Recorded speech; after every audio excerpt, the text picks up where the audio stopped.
नमस्कार दोस्तों, मेरा नाम रोहित उपाध्याय है। जो बातें मैं आपको इस वीडियो में बताने जा रहा हूं वो कई लोगों के लिए आंखें खोलने वाली हो सकती हैं, क्योंकि एक पूरा सिस्टम लगा हुआ है एक कम्युनिटी को बदनाम करने के लिए। हमारे चारों तरफ झूठ फैला दिया गया है। ये झूठ बार बार हमारे सामने आते हैं और अंततः हम उसे सच मानने लगते हैं। लेकिन झूठ की उम्र ज्यादा नहीं होती है। नेशनल फैमिली हेल्थ सर्वे के आंकड़े सामने आए हैं जो हमारे देश के मुस्लिमों के खिलाफ फैलाए जा रहे कई सारे झूठ को पूरी तरह गलत साबित करते हैं। इससे पहले की वीडियो में आगे बढ़ें, आप सभी लोगों का शुक्रिया अदा करना चाहता हूं जिन्होंने मेरे YouTube चैनल को इतना प्यार दिया। अब सिर्फ 4,500 सब्सक्राइबर्स और रह गए हैं 1 लाख होने में। तो अगर अभी तक आपने सब्सक्राइब नहीं किया है तो प्लीज YouTube पर जाकर मेरा नाम सर्च करें रोहित उपाध्याय और ये चैनल सब्सक्राइब कर लें। आपका एक सब्सक्राइब मेरे लिए बहुत इंपॉर्टेंट है, क्योंकि मैं चाहता हूं कि ऐसे लोग जुड़ें जो मुद्दे पर बात करें, स्टोरीज का सुझाव दें, त्योहारों में घर पर बुलाएं, ताकि नेता मंत्री के रटे रटाए भाषण नहीं, आम लोगों की बात सुन सकूं, उनसे जुड़ सकूं, आम लोगों की बातों को, समस्याओं को दुनिया के सामने रख सकूं। इसी तरह का जर्नलिज्म मुझे पसंद है, यही करने की ख्वाहिश है। तो इस वीडियो में बात करने वाले हैं हम मुस्लिमों के बारे में फैलाए जाने वाले 5 झूठ के बारे में। नंबर 1, क्या मुस्लिम बहुत ज्यादा बच्चे पैदा करते हैं? एक दिन मुस्लिमों की आबादी हिंदुओं से ज्यादा हो जाएगी, हिंदू खतरे में हैं। ये झूठ बहुत पॉपुलर है। कमेंट में आकर कोई भी कह देता है कि हाँ, मैंने अपने गांव में भी देखा है कि एक शख्स के 12 बच्चे थे। मगर दोस्तों, अपवाद को नियम नहीं बनाया जाता।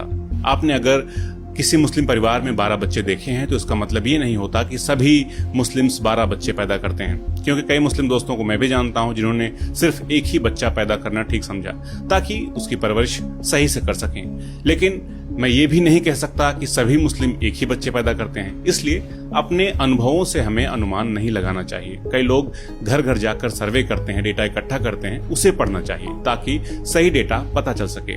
नेशनल फैमिली हेल्थ सर्वे यही काम करता है। 2019 से 21 के आंकड़े बताते हैं कि मुस्लिम्स की फर्टिलिटी रेट यानी कि प्रजनन दर, यानी कि कौन कितने बच्चे पैदा कर रहा है, उसमें तेजी से गिरावट आई है। मुस्लिम ही नहीं, हिंदुओं की भी प्रजनन दर में कमी आई है जो घटकर 1.9 के आसपास हो गई है, और मुस्लिमों में भी प्रजनन दर घटकर 2.3 पर आ गई है। अब फर्टिलिटी गैप 0.4% के आसपास रह गया। मतलब हिंदुओं से मुस्लिम्स की प्रजनन दर अभी 0.4% ही ज्यादा है, और अगर यही ट्रेंड बना रहा तो 20 साल में ये अंतर भी खत्म हो जाएगा। मतलब हिंदू की आबादी कोई किसी खतरे में नहीं है। कॉमन सेंस की बात है कि बेहतर लाइफस्टाइल की चाहत में सभी कम बच्चे पैदा करना चाहते हैं। इसलिए अगर अभी तक दिमाग में भर रखा हो कि मुस्लिम से ज्यादा बच्चे पैदा करते हैं तो प्लीज उसे निकाल दीजिए। दूसरा झूठ फैलाया जाता है कि अपने परिवार में ही शादी करने का चलन बहुत ज्यादा है मुस्लिमों में। ये तो मैं भी मानता था कि ये बात सही हो सकती है, मगर आंकड़े देखे तो हैरान रह गया। मुस्लिम समाज की 100 में से 15.8% शादियां ही ब्लड रिलेशन में होती हैं। 80% से ज्यादा शादियों में मियाँ बीवी का पहले से कोई रिश्ता नहीं होता है। तो अगर ये ब्लड रिलेशन में शादी वाले जोक अभी भी आपके दिमाग में हो तो बता दूं कि 10.1% हिंदू भी ब्लड रिलेशन में शादी करते हैं। उत्तर भारत में नहीं करते, लेकिन दक्षिण भारत में कई ऐसी हिंदू कम्युनिटीज हैं जो ब्लड रिलेशन में शादी करती हैं। 100 में से 14.5% बौद्ध भी ब्लड रिलेशन में शादी करते हैं। 11.9% ईसाई भी ब्लड रिलेशन में शादी करते हैं। तो ये वहम भी दिमाग से निकाल दीजिए। तीसरा झूठ बोला जाता है कि 15 साल की उम्र में ही मुस्लिम लड़कियों की शादी कर दी जाती है, क्योंकि मुस्लिम पर्सनल लॉ बोर्ड इसकी इजाजत देता है। मगर इस सर्वे में सामने आया है कि मुस्लिम लड़कियों की शादी औसतन 18 साल के बाद ही होती है। एवरेज निकल कर आया है 18.7 साल। और हैरानी की बात यह है कि हिंदू लड़कियों की भी शादी की औसत उम्र 18.7 साल ही निकल कर आई है, मतलब दोनों बराबर। सबसे लेट शादी करते हैं जैन, जिनकी औसत उम्र निकल कर आई है 22.7 साल।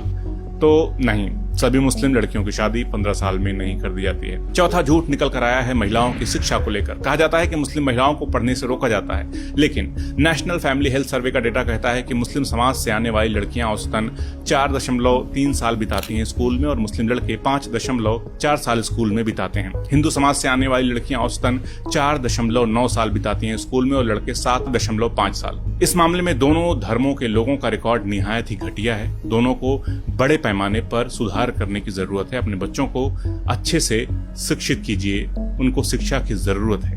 पांचवा झूठ है एक से ज्यादा बीवियां रखने की। मेरे वीडियोस के कमेंट बॉक्स में कई लोग लिख जाते हैं कि मुस्लिम 4-4 बीवियां रखते हैं। बीजेपी के नेता भी कह चुके हैं कि हिंदू सोचता है कि हम 2 हमारे 2, मगर मुस्लिम सोचते हैं कि हम 5 हमारे 25। मगर साल 2006 में हुए नेशनल फैमिली हेल्थ सर्वे से मिले आंकड़े बताते हैं कि 100 में से सिर्फ 2.5% मुस्लिमों की ही एक से ज्यादा पत्नियां थीं और 1.7% हिंदुओं की भी एक से ज्यादा पत्नियां थीं।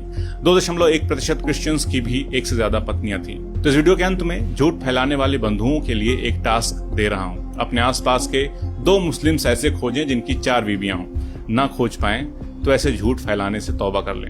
अब सवाल यह है कि ऐसे झूठ फैलाए क्यों जाते हैं? तो सीधी सी बात है कि एक धर्म के लोगों को अपने धर्म से कमतर बताने की कोशिश होती है। झूठ फैलाकर नफरत भरी जाती है ताकि दोनों धर्मों के लोगों के बीच दूरियां बढ़ें और फिर यही नेता जो संख्या में ज्यादा हो उसकी भावनाएं भड़काकर उसके पक्ष में हो जाएं, आसानी से चुनाव जीत जाएं। क्योंकि सभी को पता है कि बेरोजगारी, महंगाई, शिक्षा, स्वास्थ्य पर तो कोई इन्हें वोट देगा नहीं, तो बस हिंदू मुस्लिमों को लड़ाओ। इससे बेरोजगार और खाली लड़कों को भी एक काम मिल जाता है।